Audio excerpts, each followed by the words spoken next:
their own houses of worship based on those guidelines. So let's jump right in because we got a lot of questions and we got a big panel. Once we get through the sort of the Q&A and the panel discussion, we'll try to open it up for questions from our viewers and do some Q&A with our viewers. All right, so first question for each of you is, what types of education are you all sort of planning to provide to staff and volunteers at your houses of worship? And Claire, we'll just start with you, and then Pastor Craig, we'll go to you, and then Pastor Ladd, and then Pastor Williams. Thanks, Jermaine. Yeah, so first of all, we're consistently just referring people back to those guidelines from the governor. That's the best consolidation of information we have. But also as priests and pastors and teachers, we are doing a lot of formation education and seeing our response to this as part of our faith. You are going to hear us talking a lot about being the body of Christ, that we are all connected and interconnected, that the stronger members care for the weaker. And I've actually been doing a lot of reflection this week on the story of Naaman the Syrian in 2 Kings, who went to the prophet for healing. And the prophet said, just go dip yourself in the river. And he was so frustrated because he wanted a grand and important response. He wanted a big experience for healing. And the instructions were simple. And he had to humble himself and follow simple and maybe frustrating instructions for his health and the health of the community around him. So that is what we are pointing our folks to, is these good common sense practices to keep ourselves and one another safe. All right, perfect. Anybody else want to chime in there? We just try to encourage our people through emails, videos, phone messages, our online worship, that when they do come back to the physical campus, it's not going to look like it did before. We just want to prepare them that they are not coming back to what they saw before they left, that there are going to be measures, things are going to look different, and just educating them on those guidelines that we're following as they do come back. Yeah.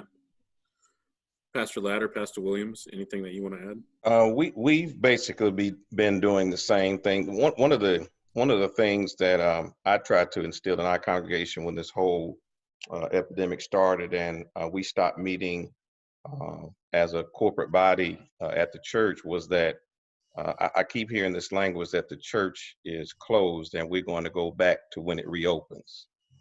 From my perspective, the church is never closed.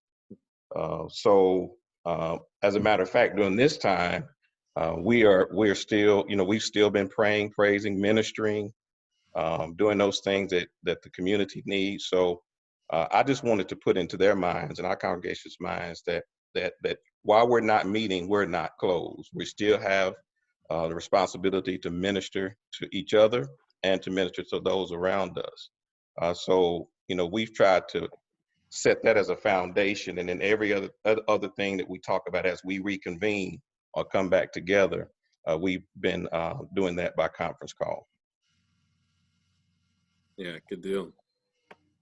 Yeah, in the same way, we kind of really, a couple of months ago, put together like our own little task force, right?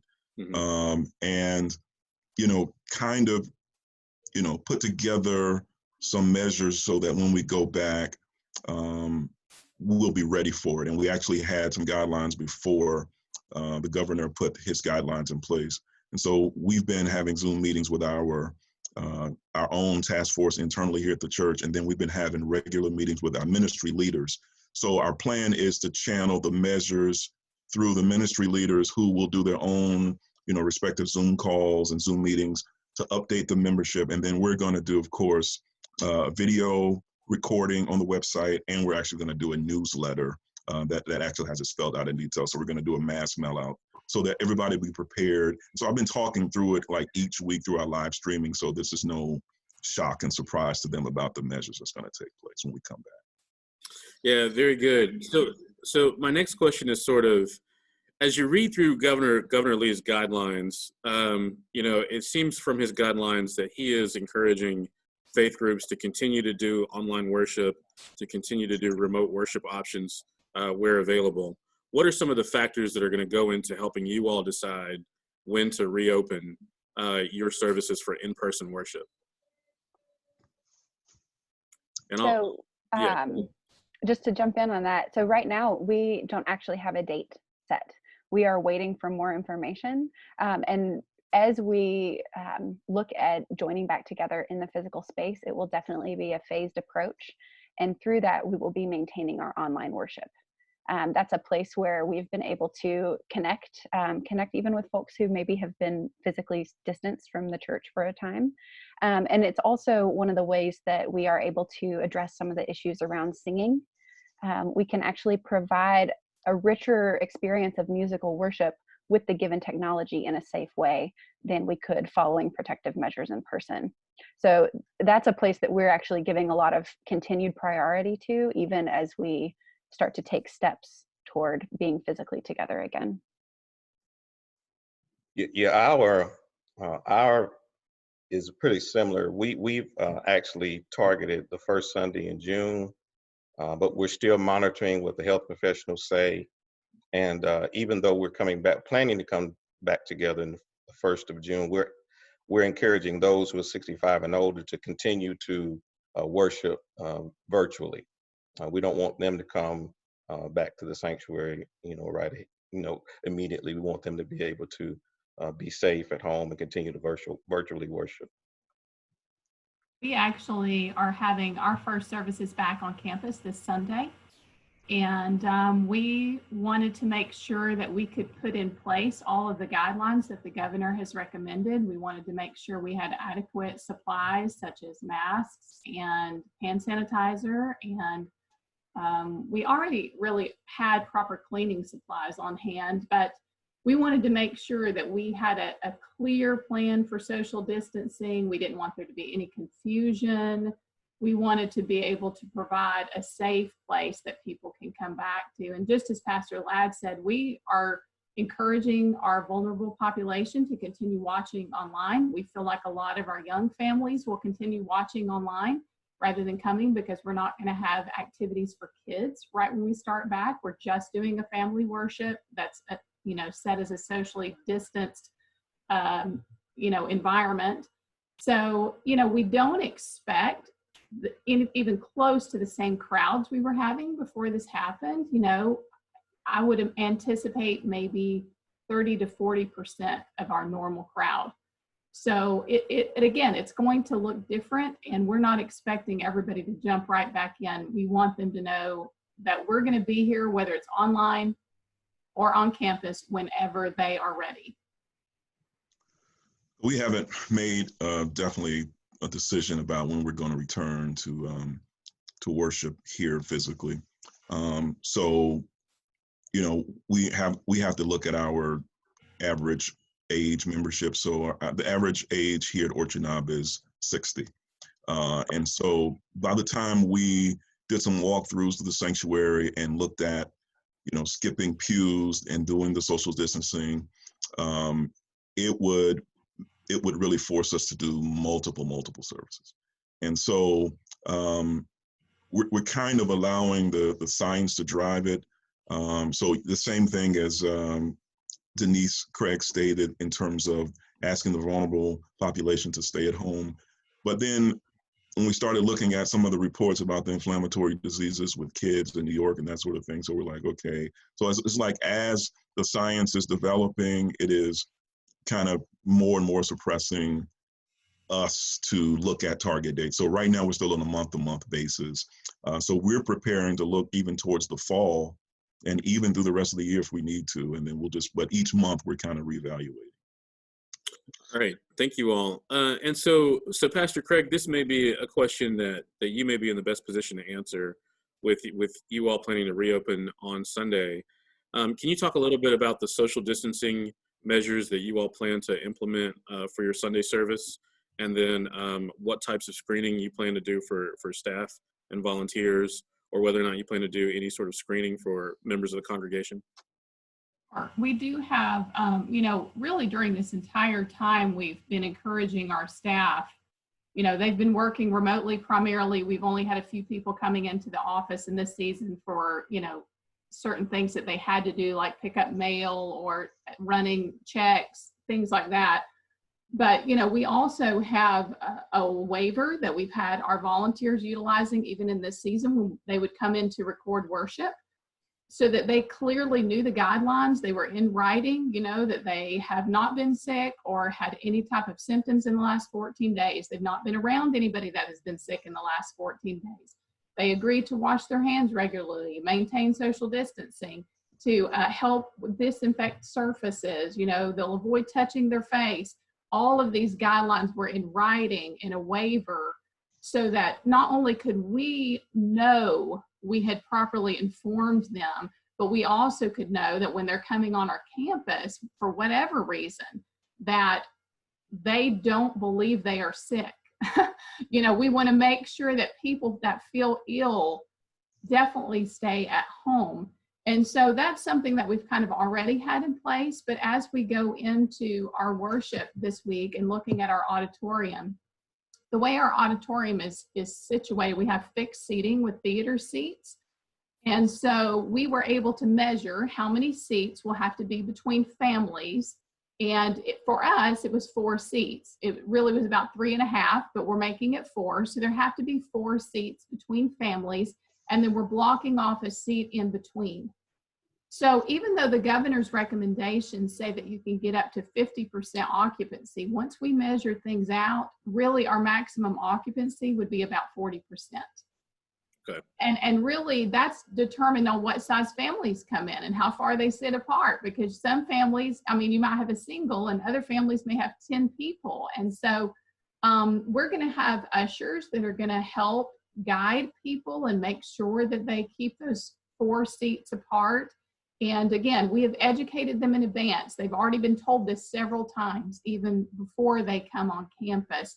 We also have a situation in our auditorium where there's a great distance between the first row and the stage. Okay. So for concerns with singing and, even preaching, you can have a very similar thing. There is about 23 feet from our pulpit to the first row. So we've measured all of that out, and I've heard of other churches that don't have that much distance, that they're blocking off the first 2 or 3 rows. Mm-hmm. So that's something that you may want to consider as you look at opening as well. We are not having our choir when we first open. We're going to wait on that piece. We will just have a small praise team, and they will be very well spaced out on the stage. So those are the things that we've looked at as we've looked at reopening. Okay, that's super helpful. And so have any of you sort of thought about what the entrance and sort of ingress and egress looks like for your parishioners? Will people have to open doors? Will they be wearing masks? Will people be checking for temperatures? Have you all thought about that? And that's a question for any of you. In our plan, we've considered, of course, we've mapped out an entrance and an exit plan, even down to the ushers dismissing certain rows, and giving people ample time to exit the building. And so we've done that. We have purchased the infrared thermometers, just in case we get to that point.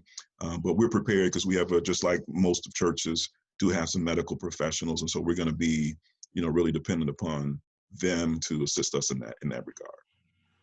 Okay. Yeah, that's a similar take that we're taking, as well as looking at a practice that we've seen actually with just some stores with employees standing outside and saying, just wait a moment, to space people out as they come in. And then again, having ushers dismiss folks just over time so that there can be adequate spacing. And we're also looking at use of masks for everyone who's in the building. Again, we don't have this in a concrete plan or a date yet, but those are definitely some things that we're looking at too. Yeah. We also have very clear entry points marked and exit points marked. We have arrows even in the aisles, so the aisles are one way. You'll go out one way, come in another way, and it's very clearly marked, similar to what you see in grocery stores.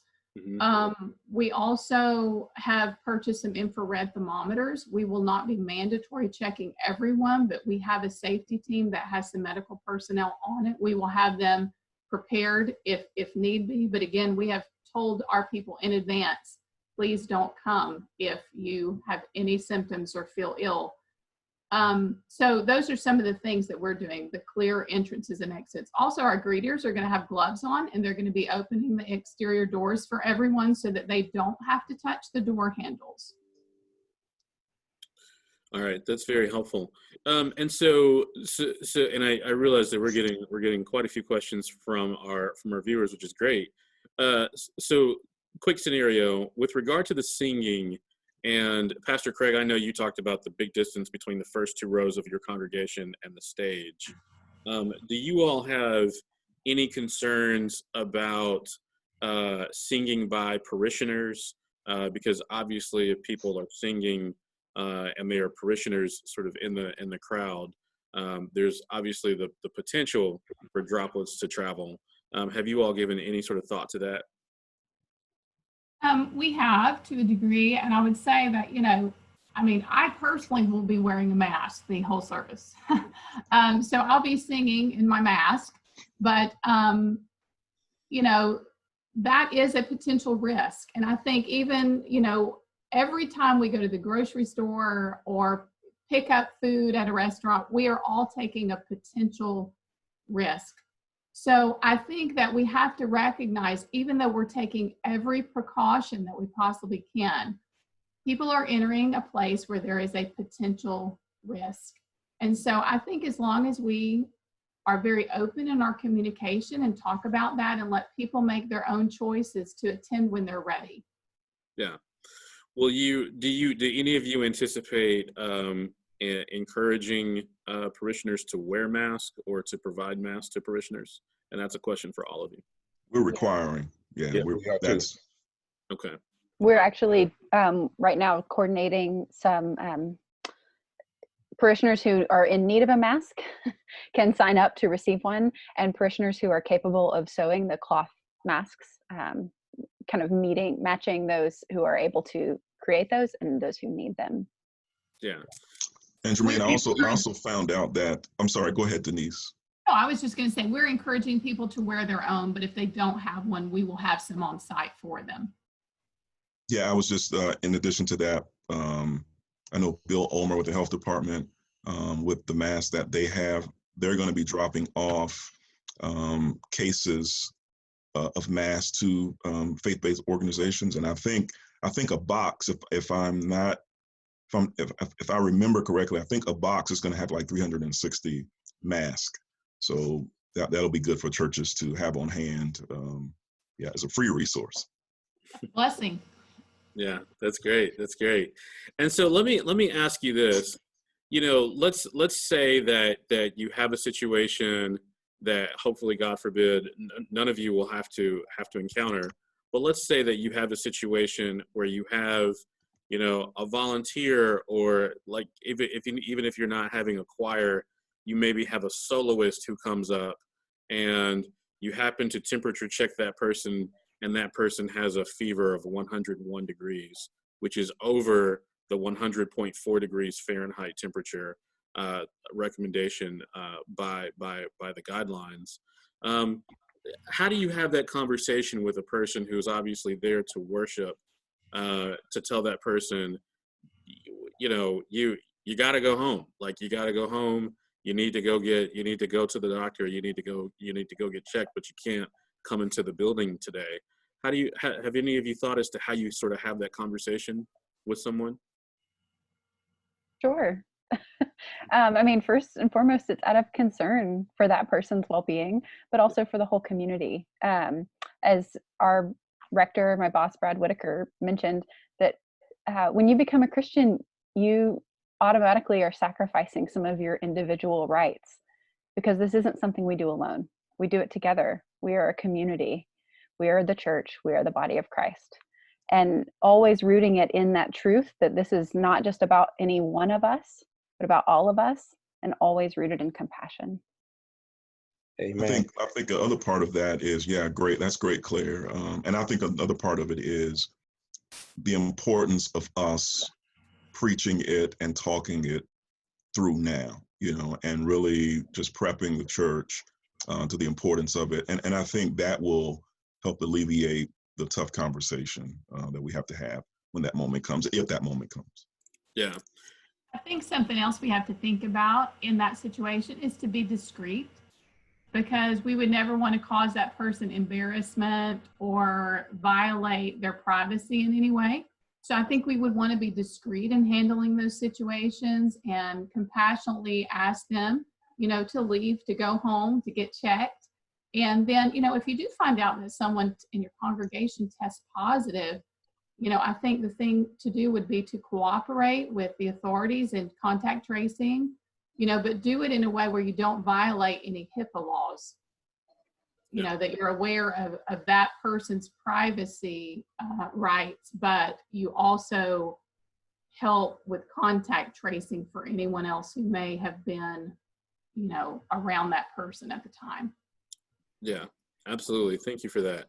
Now, how do you all plan to approach, and this is a question for any of you, how do you plan to approach the higher level of disinfecting and cleaning that's going to need to take place, especially if you intend to do multiple services on a Sunday or on a given day?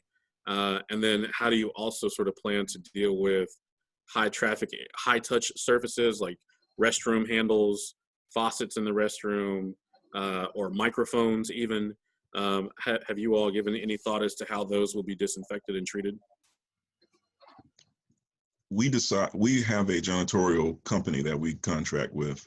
And so what we've done is go ahead and arrange with them that they will alter their schedule during the week and now focus more so on that Sunday whenever we go back. So they will be on the property during services, between the service, and then still during the second service that we will have, because we're planning on doing multiples when we do go back.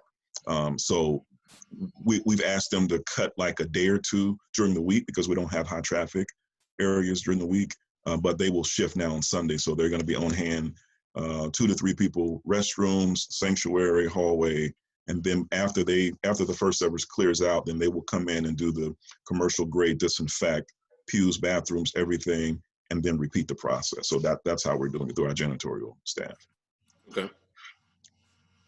Anybody else? Anybody want to add anything? We're looking at a similar approach with our facilities manager. She's taking the lead on this and has kind of mapped out what will be required. And also, again, as we look ahead to phased approach to coming back together, part of the normal rhythm of worship at St. Paul's is actually weekday midday service.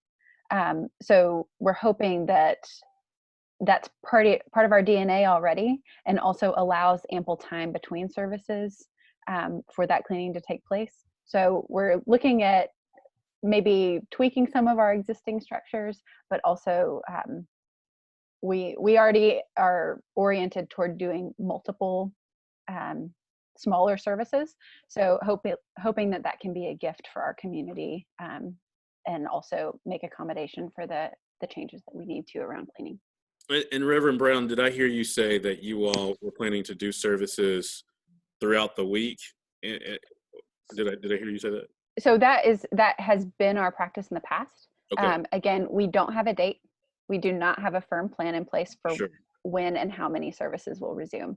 but that has been our practice previously, and Right. we are looking at that as one option for how we can make space so that cleaning can take place. Okay, that's great. That's great. As someone who does not like to get up early on Sunday mornings, having a different option is good. There you go. Come see us at noon. Perfect. All right. So next question. So, typically during the faith experience, when members go to church, they typically it's so ingrained that people hug each other and they shake hands and they greet each other. How do you all plan to sort of address that?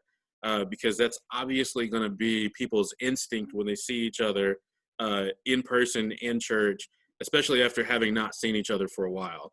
How do you all sort of plan to address and to deal with that? Well, right now we've been virtually hugging each other. We've been extending our arms and virtually hugging each other via Zoom, and we plan to continue that once we get back to the sanctuary. All right, good deal. Anybody else? We're going to have some signage up that basically says, thank you for respecting people's space. Because I think even with our own congregants, you're going to find those people that are ready to hug, and then you're going to find those others that are going, stay back. I think we're going to have both types of people when we see each other. So I think just reminding everyone, just please respect everyone's own space.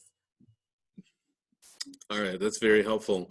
And then, so that sort of leads me to my next question. Obviously, there are lots of very special and important rites and traditions that require close proximity in lots of faith groups and in lots of churches. Prayer during altar call, where you pray pretty closely with the pastor.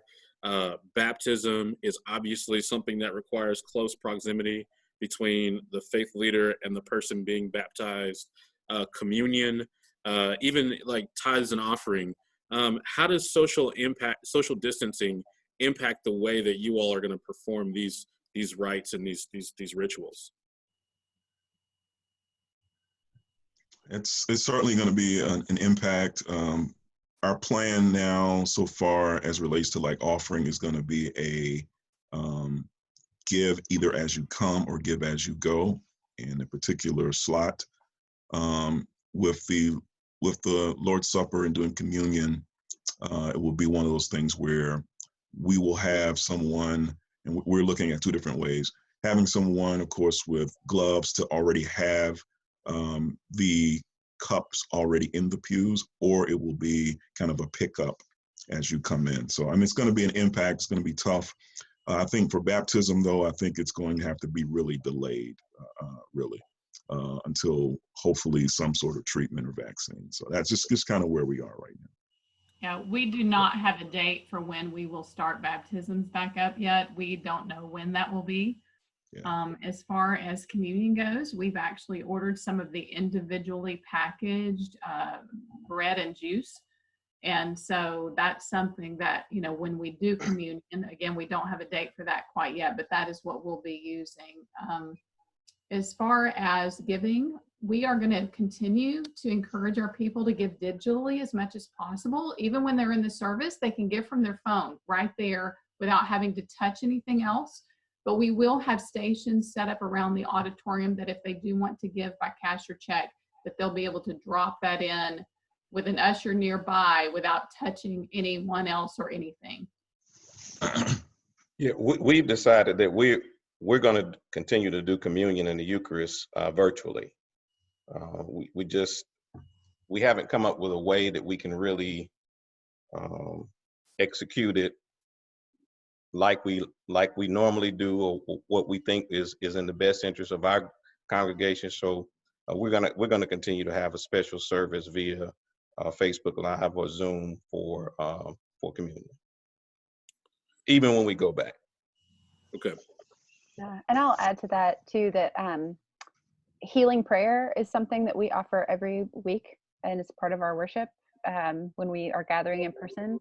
But just because that isn't happening with anointing and presence right there, that doesn't mean the priests have stopped praying for the people. And in the Episcopal Church, the Eucharist is, that's the core of our worship. I miss it terribly. I know our folks do too, but we still worship God and give thanks and see God's grace in the world around us. And we'll just look forward to a time that we can take the Eucharist together in a way that is safe. All right, very helpful. So you all talked a little bit. I'm sorry. Yeah, go ahead. Sorry to cut you off, but I did want to pop in just with a note about online giving, especially for our smaller churches and churches that are working to get online and to access the technologies needed for that. The Enterprise Center is able to set you up with some local tech support volunteers.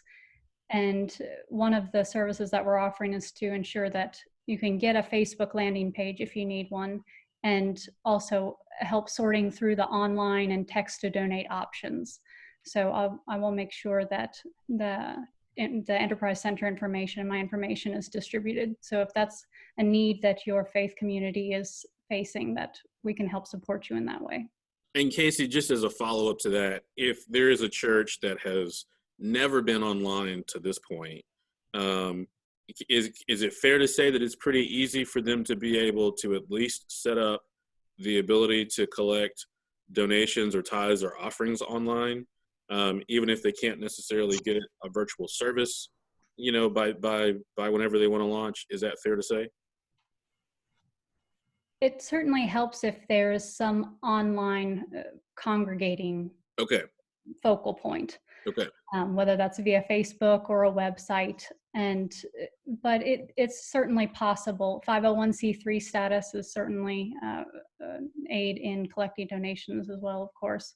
But there are ways that churches are able to accept the donations and the gifts of their communities, even currently, and work around some of the tech challenges.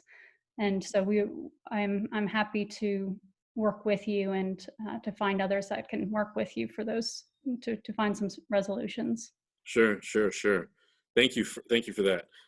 So I'll just ask maybe just a couple more questions, and then we'll shift into the questions from some of our viewers, and Brooke will take over there. So one of my questions is, are any of you having sort of any difficulties or challenges in terms of accessing personal protective equipment, PPE, whether it's gloves, masks, hand sanitizer? Are any of you having, or cleaning supplies? Do you all feel like you adequately have all of those resources, or have any of you run into any trouble or issue sort of obtaining that stuff?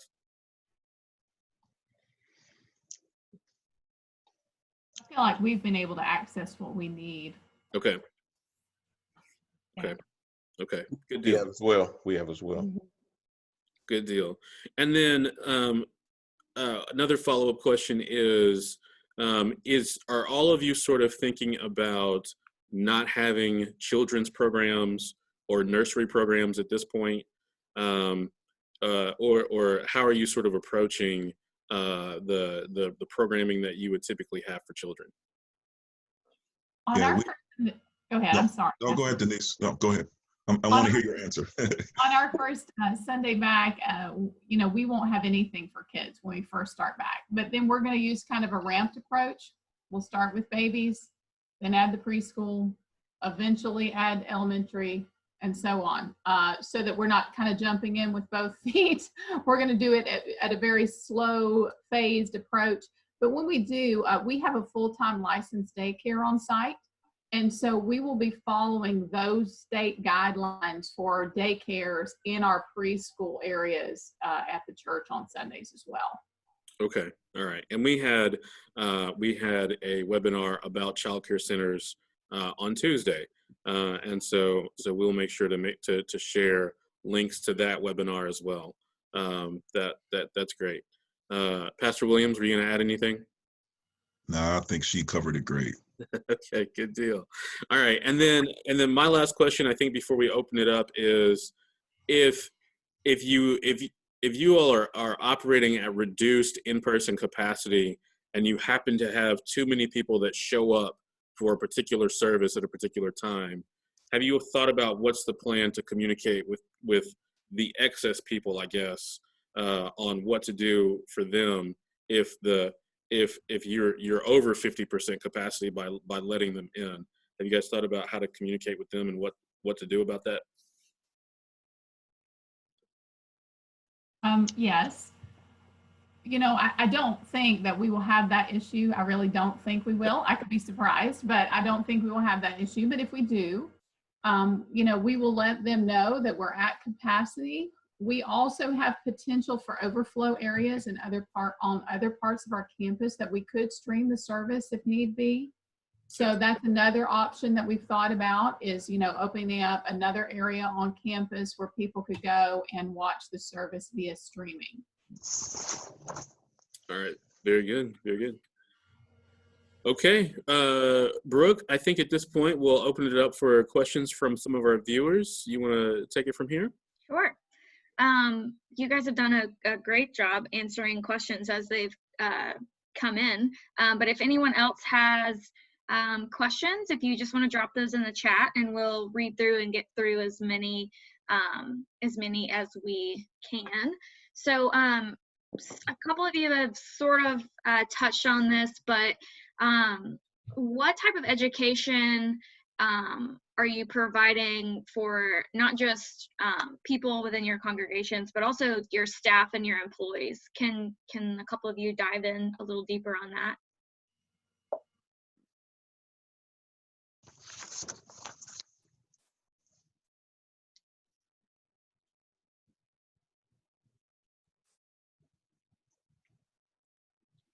Things that we've been doing during this season that we've been under stay home orders, is that what you mean?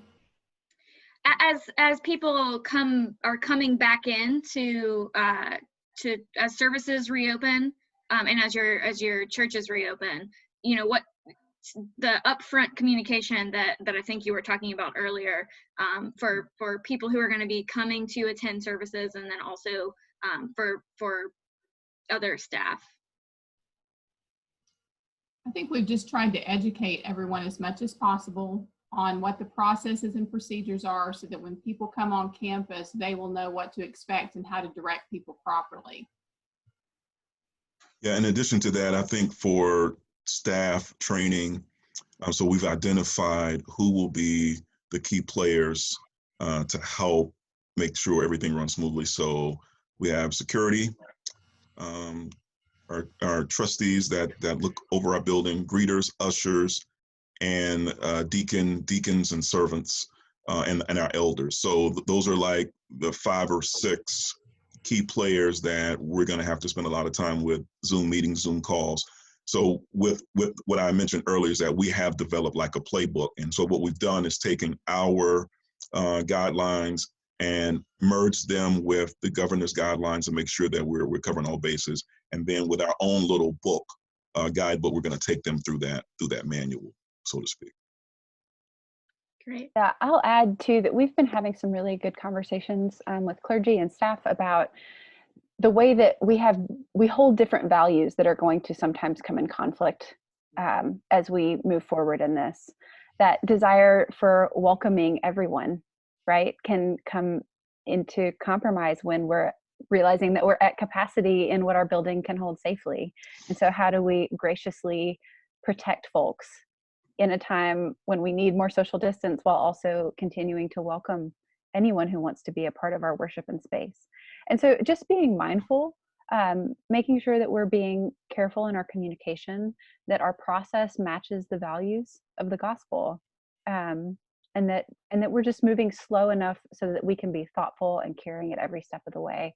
That has to be part of the education around how we implement these practices. Several of you have mentioned that you feel like you have adequate PPE, masks, gloves, cleaning supplies, and stuff like that. We're getting several questions. Would any of you be willing to share how you've obtained those resources? So masks, gloves, hand sanitizer, cleaning supplies, thermometers, any of that stuff. We have gotten some of our supplies from outreach.com. It's specifically designed for churches. We've gotten some things from Amazon. We've gotten, we've looked at various vendors. We, for our cleaning supplies, use American Paper. That's who we use. There's lots of commercial cleaning companies out there, but those are just some of the things that we've done. And anyone else before I add this? The Enterprise Center and the Chamber and several other local partners have worked on a list of locally sourced PPE, and that link is also on our website, so we'll make sure that you guys get that as well. How many, when you guys start to reopen, what do you think what do you expect in terms of numbers of people and crowds and stuff like that? Sort of what are your expectations of what that's going to look like?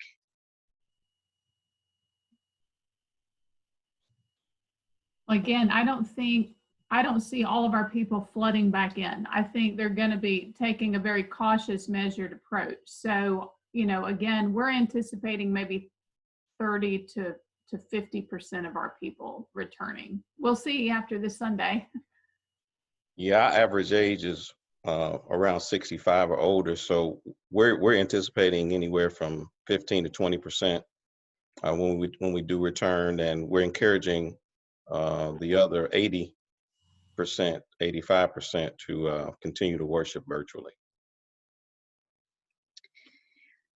Do any of you have a plan if there is an outbreak among members? And you know, what would you consider an outbreak of your members, and how do you respond to that? I'm glad to respond to that, since St. Paul's has already had a bit of experience with navigating what it means as a community around that. Our priority is to comply with the local health department in quarantine measures, in contact tracing, and also to protect the medical information of anyone in our community. Any disclosure needs to come from individuals and not from the church. Mm-hmm. However, we also want to be really agile in how we begin to regather and be ready to step back into digital virtual worship and these kind of social distancing measures that we're currently practicing quickly if need be. The best information out there that I have seen doesn't indicate a smooth trajectory in the days ahead for public health. And so as we are making plans, as we are caring for our folks, we are constantly keeping an eye on how we can switch back to the current best practices that we are observing if need be at any time. Yeah, I think that's great, Claire. I think that, you know, quarantining and tracing is definitely the way to go in case that there is we've heard in the news so many or several churches have had outbreaks and had those who were affected. So we definitely need to, you know, follow the guidelines from the government and from the health professionals. Great. Pastor Williams just put in the chat that the health department is supplying free masks Monday through Friday, 8 to 6, and Saturday, 10 to 3, and Sunday, 10 to 2. And you can call 209-8393. That's the health department's number. And any questions that you have as you're reopening in terms of, you know, kind of the health implications of what you're doing, that number is available for any of those questions, and the health department will help out. Let's see. Does anyone plan to implement a pre-registration process to gauge numbers for a service? I've heard of that being done, but we don't have plans to do that. I think that's a great idea for very large congregations. I think that's a good strategy, but we don't have plans to do that. We don't have plans to do that either, but I think especially if you were already in multiple services before this happened, that would be a good idea probably. I've heard other churches saying that if they do some kind of a registration or ticket process, that they're only doing like 75 to 80%, because there's going to be some people that show up that don't have one for whatever reason. They want to make allowance for that. Something to think about too, you know, is your overall church's philosophy on that, you know, like Claire mentioned earlier, just being welcoming and open for everyone and the potential perceptions that are there with that. So, you know, you just have to decide what's right for your church. I think also, you know, we have to take into consideration, you talked about hospitality and the whole perception of welcoming. I think during, you know, when this thing is over, there's going to be great responses from the unchurched and the unbelieving community who's going to be looking for the first church they can go in. So we've got to be very, very sensitive about how we're going to allow them to be a part of the worship as well and not turn them away, because imagine what impact that can have as people are asking questions and seeking God and answers about faith now. So we got to consider that and not just the membership. That's if I may chime in, So, oh, I'm sorry. I just wanted to make sure people remember who are considering registration or ticket access to include those members of your churches. Think about those members of your churches who may not know how to use a smartphone or may not have a smartphone or access to technologies. So make sure you're mindful and of all of your community members, and also as you do welcome, as you do practice the hospitality in your churches, keep that in mind as well as you're communicating what are the policies and procedures to Amen. to wider audiences. Please make sure that folks that you would love to welcome quite literally with open arms and a big hug, typically that you are able to make them aware of the guidelines regardless of their digital access and skills. Great, thank you. Jermaine, do you have any last minute follow-up questions before we wrap up? Sure. So I'm going to ask just a couple of questions. I think we may go over by just a few minutes if that's okay with the panel. And I'll try to keep us to maybe 5 to 10 minutes to go past 2 o'clock. But before I sort of close it out, Casey, do you want to just sort of give an overview of the services that the Enterprise Center can provide? It looks like we've had a lot of interest in the chat, and we will make sure to share your information after the webinar with everyone via email. But if you can give just a brief overview of all the services that the Enterprise Center could help in terms of the digital outreach for faith groups. Sure, thank you. So as I mentioned, we are pairing faith communities up with local tech support experts, and many of these folks are members of churches as well, or pastors themselves, so they've helped their own churches get online. And we're offering a limited menu for that tech support. We can help faith communities get a Facebook landing page, help folks make sure they can add a donate button to Facebook or have some way of using online giving, and also make sure that the leadership teams know how to stream a sermon or a message or a prayer, a message of hope for the communities. So there are some coaching, some digital instruction involved. And we also are aware that even in Gig City, not all church communities have access to our internet infrastructure. So we also can provide 4G hotspots and a tablet or a Chromebook to churches in need. We have limited supply of those, but we've actually been able to keep a pretty good supply chain on that, thanks to my colleagues. And so we have those available if your community needs internet, if one of your leaders needs a way of connecting to internet to stream and needs some coaching in that, Facebook landing page and an online giving mechanism. We also are developing resilience kits for churches.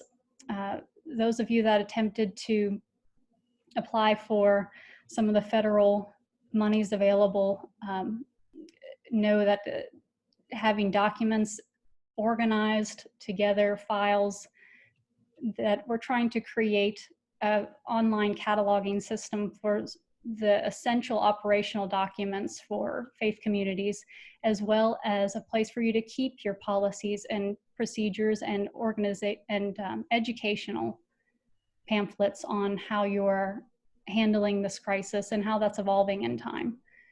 And the kits also include best practices links and particular resources for faith communities as everyone tries to navigate these times.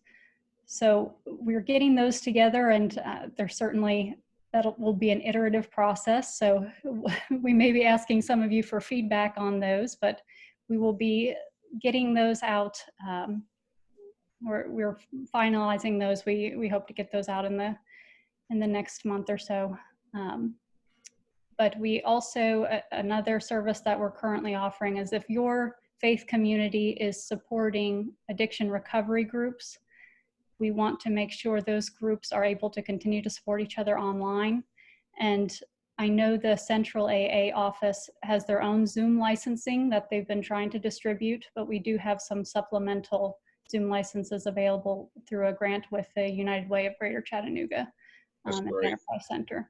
So please contact me if your faith-based community or organization is offering addiction recovery support. We can help make sure those folks can continue to meet online safely for the next little while. All right, very good. So I'm going to just throw out 2 more questions. Thank you for that, Casey. That was super helpful. These questions are for our faith leaders, for any one of you, and then we'll wrap it up, and I'll ask Brooke to put up our last closing slide. So for the faith leaders, have any of you thought about how or when you're going to resume small group meetings, for those of you who do small group meetings? And have any of you thought about how you do transportation for those of you who regularly provide transportation to services on church buses or church vans? Have you thought about transportation options given that we're trying to social distance? And those questions are for any of you.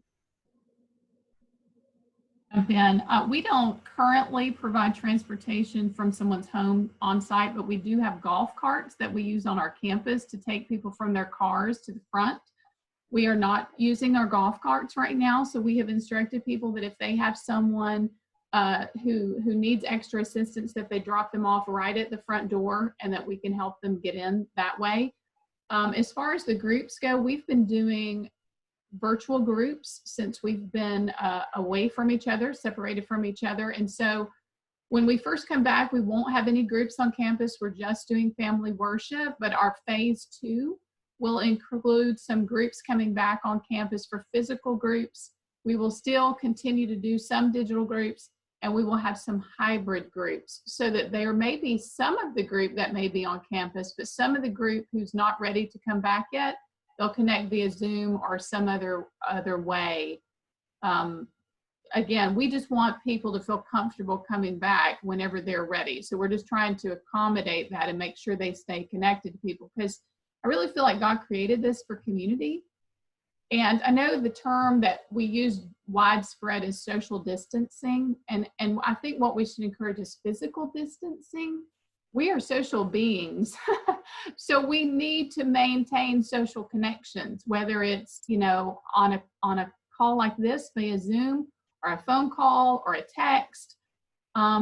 We need to maintain community during this time. So we'll be doing that digitally, and eventually our groups will come back in those ways that I mentioned.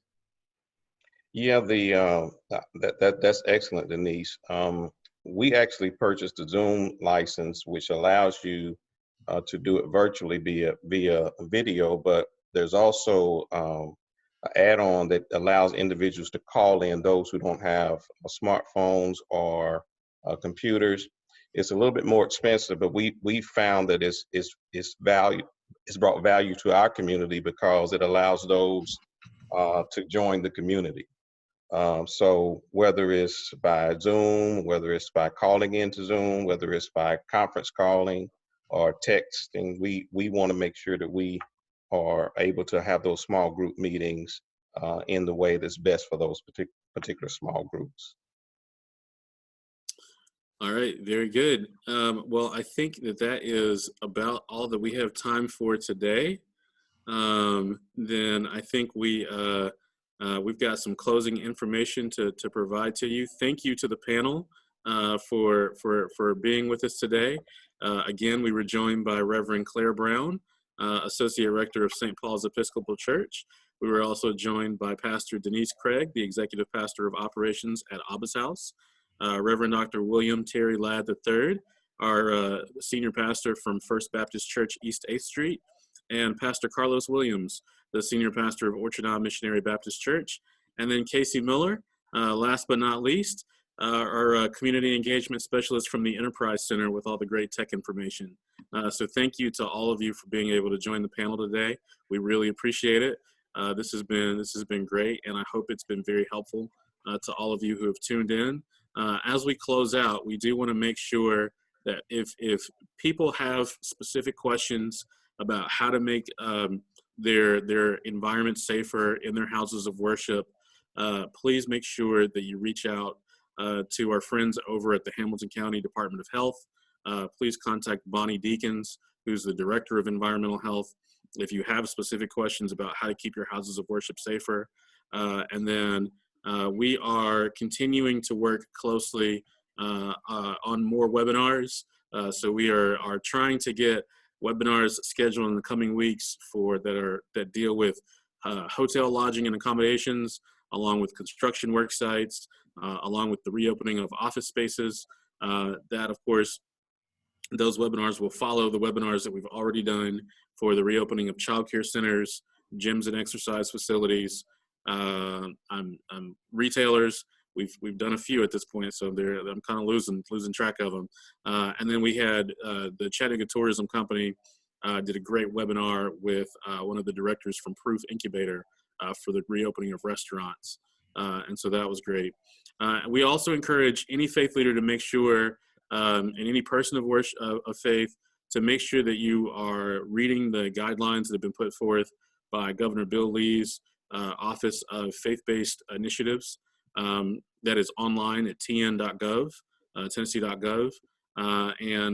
Again, and also please read the guidelines that have been provided by the federal government through the CDC at coronavirus.gov as well. There's some great information for faith-based organizations on there as well.